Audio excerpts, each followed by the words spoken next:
Good evening বন্ধুরা, কেমন আছো সবাই? আশা করি সবাই খুব ভালো আছো। সবাইকে আমার অনেক ভালোবাসা। তো আজকে চলে এলাম আমি তোমাদের সঙ্গে কিছু গল্প শেয়ার করতে। তো দেখো, শীত পড়ে যাচ্ছে আর আজকে হলো 23শে জানুয়ারি। তো আগের বছর এই 23শে জানুয়ারিতে আমরা ছিলাম উলবে সেক্টর 17-তে ছিলাম। তো যাই হোক, এখন আছি আদিসপ্ত গ্রামে।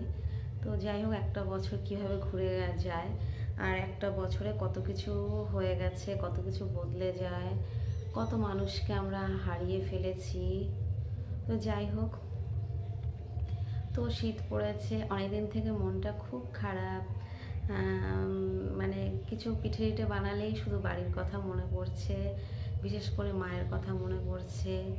আর ছোটোবেলার কথাগুলো খুব মনে পড়ে। ছোটোবেলায় খুব আমি দুষ্টু ছিলাম, কারো কথা শুনতাম না, তাই আমার খুব কষ্ট লাগে। আমার মাকে আর ঠাকুমাকে আমি অনেক জ্বালিয়েছি, অনেক মানে খুব বিরক্ত করতাম, কোনো কথা শুনতাম না, কোনো একটা জিনিসের জন্য প্রচণ্ড বায়না করতাম, কাঁদতে থাকতাম।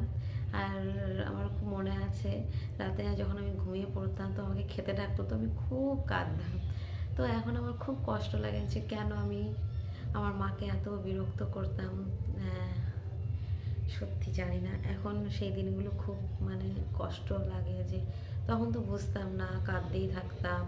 তখন এখন মনে মানে ভাবি, বাবারা তো মানে বাড়িতে তো দাদু দাদু তারপরে বাবা কেউই থাকতো না, সব সেই সময় কাজে থাকতো। মা মা এখনকার মনে করো আমরা তো বাজারঘাটে যাই, বাজারঘাট করি, তো আমাদের মা ওরা কোনোদিনই বাড়ির বাইরে বেরোয়নি। সত্যি কথা বলতে বাজারঘাট কোনোদিন করেইনি।